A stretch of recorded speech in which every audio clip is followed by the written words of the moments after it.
Hey guys, and welcome back to our channel Tech AI. In this tutorial, we're gonna look at how to enable dark mode in Wombo Dream. Now let us begin. Well, do note that I have already logged into my account. In case you have not, do it right now. It's quite easy. In case you don't know how to, well, worry not. We have created a video regarding that as well. Now let's simply look at how to enable the dark mode. At the top right next to Discord, you can see a button like this. Simply click on it and dark mode will be enabled. In context you do not find this, all you guys have to do is go to settings.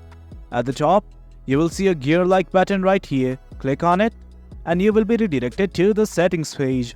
Well, from here you can see your username, email and everything. And at the very bottom, just above reset password, you can see a button like this that says dark mode. Simply toggle on the button corresponding to it and dark mode will be enabled.